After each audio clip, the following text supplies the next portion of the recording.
राष्ट्रीय जनता दल ने पहले चरण के चुनाव के लिए 42 उम्मीदवारों की सूची आखिरकार जारी कर दी है। पहले चरण के मतदान के लिए नामांकन का आखिरी दिन कल यानी 8 अक्टूबर है। राष्ट्रीय जनता दल ने सूची जारी करने से पहले ही अपने कई उम्मीदवारों को सिंबल दे दिया था।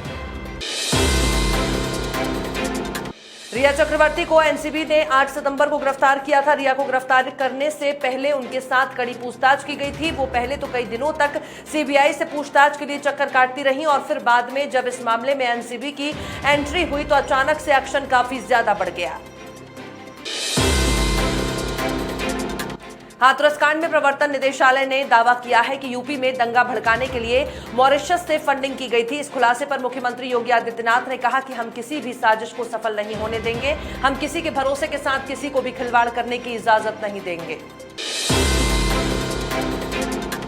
आयकर विभाग ने बुधवार को तमिलनाडु की पूर्व मुख्यमंत्री स्वर्गीय जयललिता की करीबी सहयोगी वीके शशिकला की स्वामित्व वाली करीब 2000 करोड़ रुपए की संपत्ति को बेनामी निषेध अधिनियम के तहत फ्रीज कर दिया है। दिल्ली हाईकोर्ट ने स्पेशल मैरिज एक्ट में बदलावी को लेकर लगाई एक याचिका पर केंद्र और दिल्ली सरकार को नोटिस जारी करके जवाब मांगा है। याचिका में संबंधित कानून के तहत होने वाली शादियों के लिए आपत्ति मंगाने को लेकर जारी किए जाने वाले सार्वजनिक नोटिस के प्रावधानों को चुनौती दी गई है।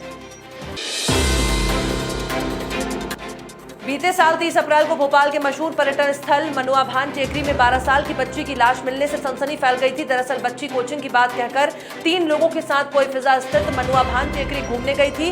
3 लोगों में उसकी चचेरी बुआ और 2 लड़के शामिल थे। बिहार विधानसभा चुनाव के लिए एनडीए की ओर से सीटों के बंटवारे का ऐलान कर दिया गया है। बुधवार को भारतीय जनता पार्टी ने मुकेश सहनी की विकासशील इंसान पार्टी के साथ गठबंधन की जानकारी दी है। दुनिया के करीब 4000 साइंटिस्ट और एकेडमिक्स ने कोरोना वायरस महामारी को लेकर एक बड़ी अपील की है। एंटी लॉकडाउन पिटीशन में एक्सपर्ट्स ने कहा कि जिन लोगों को कोरोना से खतरा कम है उनके लिए जिंदगी अब वापस सामान्य होनी चाहिए। वैज्ञानिकों ने हर्ड इम्यूनिटी की ओर बढ़ने की सिफारिश की है।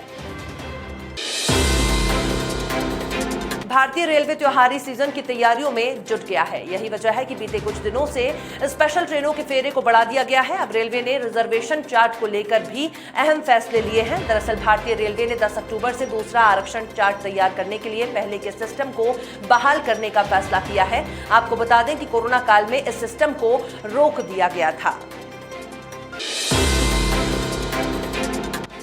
इंडियन प्रीमियर लीग के 13वें सीजन में लगातार खिलाड़ी चोट के शिकार हो रहे हैं। साथ ही उनके टूर्नामेंट से बाहर होने का सिलसिला भी जारी है और इसी कड़ी में कोलकाता नाइट राइडर्स को बड़ा झटका लगा है। केकेआर के तेज गेंदबाज और आईपीएल में जगह बनाने वाले पहले अमेरिकी cricketer Ali Khan IPL season 13 से बाहर हो गए हैं।